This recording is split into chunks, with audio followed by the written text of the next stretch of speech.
Pada pertemuan berikut kita akan masuk ke bab yang keempat, yaitu transformasi geometri, di mana materi pokoknya nanti bagian yang A adalah transformasi isometri yang terdiri atas translasi, refleksi, dan rotasi. Kemudian bagian B, transformasi bukan isometri yang terdiri atas dilatasi. Kemudian bagian yang C adalah komposisi transformasi. Secara definisi, transformasi geometri merupakan perubahan suatu bidang geometri yang meliputi posisi, besar, dan bentuknya sendiri.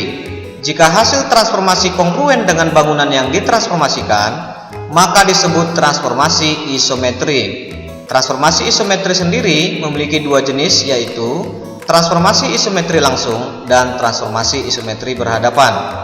Transformasi isometri langsung termasuk translasi dan rotasi, sedangkan transformasi isometri berhadapan termasuk refleksi. Baik, di sini kita akan bahaskan transformasi geometri yang pertama, yaitu translasi. Translasi merupakan pergeseran atau pemindahan semua titik pada bidang geometri sejauh dan arah yang sama. Penulisan atau notasi translasi sama dengan notasi vektor. Di sini saya berikan sebuah segitiga dengan titik sudut A, B, dan C, ya. Titik sudut A sergeser atau pindahkan sejauh 5 satuan ke kanan dan 4 satuan ke atas. Maka titik A mengalami pergeseran menjadi A aksen, ya. Berikutnya titik B. Titik B juga serpindahkan 5 satuan ke kanan dan 4 satuan ke atas. Maka titik B mengalami pergeseran menjadi B aksen. Titik C juga 5 satuan ke kanan dan 4 satuan ke atas. Titik C mengalami pergeseran menjadi C aksen, ya. Ini titik sudut ABC, ya, sudah mewakili semua titik, ya, pada bidang segitiga ABC. Maka segitiga ABC kita pindahkan atau geser menjadi segitiga A aksen, B aksen, C aksen. A aksen, B aksen, dan C aksen sama panjang dan searah.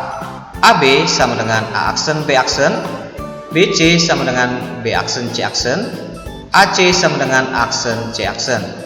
Segitiga ABC dan segitiga aksen, B aksen, C aksen sama dan sebangun atau kongruen. Notasi ditulis translasi T sama dengan 54. Disebut vektor translasi atau vektor kolom. Berikutnya kita akan bahaskan komponen translasi. Translasi biasanya dinyatakan dalam bentuk vektor kolom atau vektor translasi HK, di mana H mewakili pergeseran horizontal dan K mewakili pergeseran vertikal. Saya berikan contoh yang pertama.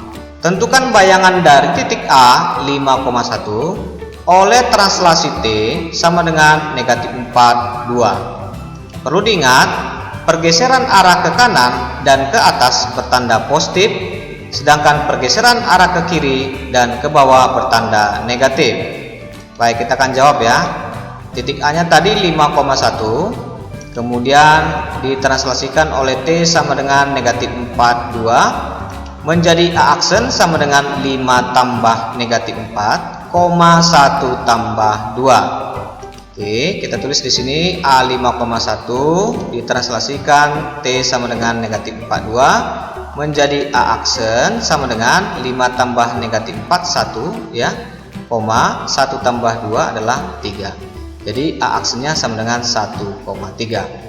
Baik, secara geometri ini bisa juga kita gambarkan. Tadi titiknya adalah 5,1 titik A, ya. Di sini mengalami pergeseran sejauh negatif 4, ya. Adalah pergeseran horizontal, karena negatif berarti kita geser ke kiri sejauh 4 satuan, ya. Oke, di sini. Kemudian geser lagi, itu adalah 2 di sini, ya. Berarti pergeseran vertikal, karena positif berarti kita geser ke atas. Oke, kita geser ke atas. Nah, di sini adalah titik A aksennya. Jadi titik A 5,1 dan aksennya adalah 1,3. Oke, sampai sini paham, ya? Baik, berikutnya kita akan bahaskan translasi yang diwakili oleh notasi pemetaan dan persamaan matriks.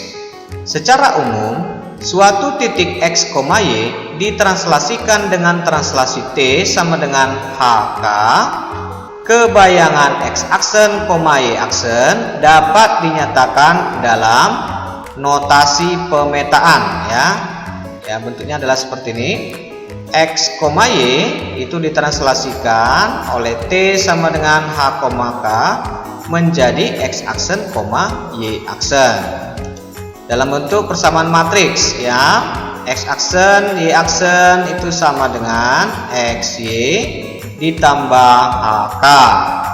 Kemudian dalam bentuk persamaan aljabar ditulis X aksen sama dengan X tambah H dan Y aksen sama dengan Y tambah K. Baik, di sini kita akan bahas contoh yang kedua. Segitiga BC ditranslasikan dengan translasi T sama dengan 53 ke bayangannya segitiga A aksen, B aksen, C aksen. Tentukan koordinat titik A aksen, B aksen, C aksen jika A sama dengan -4, -2, B sama dengan -3,1 dan C sama dengan -1, -2. Baik, kita akan jawab ya. Untuk alternatif yang pertama, segitiga ABC ditranslasikan oleh T sama dengan HK menjadi segitiga A aksen, B aksen, C aksen ya. Sini titik X, Y ditranslasikan T sama dengan 53 menjadi X aksen, Y aksen. X aksen, Y aksen sama dengan XY tambah 53 ya. Ini adalah persamaan matriksnya ya. Sehingga untuk menentukan A aksen sama dengan XA aksen, YA aksen itu adalah -4, -2 ya. Ini titik A nya sini kita tambahkan dengan 53 ya. -4 tambah 5 adalah 1, -2 tambah 3 adalah 1 ya. Di aksennya 1 ya. Oke, untuk B aksen sama dengan XB aksen, YB aksen ya. Sama dengan -31, ini dari titik B ya. Ditambah dengan 53. Oke, -3 tambah 5 adalah 2, 1 tambah 3 adalah 4. Jadi B aksennya 24. Oke. Untuk C aksen, XC aksen, YC aksen sama dengan -1, -2 tambah 53 ya, sama dengan -1 tambah 5, 4, -2 tambah 3, 1 ya. Di C aksen 4, 1. Oke.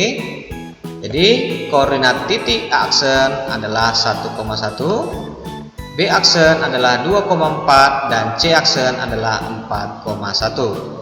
Secara geometri ini kita bisa gambarkan ya. Di sini saya sudah siapkan diagram kartesius. Untuk titik A nya adalah -4, -2 di sini. Kemudian titik B nya adalah -3,1 di sini. Dan titik C nya adalah -1, -2 di sini ya. Hubungkan ketiga titik ini adalah segitiga ABC. Titik A nya mengalami pergeseran menjadi A aksen 1,1 ya di sini.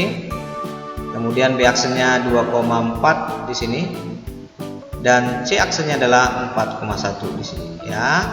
Jadi segitiga ABC mengalami pergeseran menjadi segitiga A aksen, B aksen, C aksen. Baik, sampai di sini paham ya untuk penjelasannya.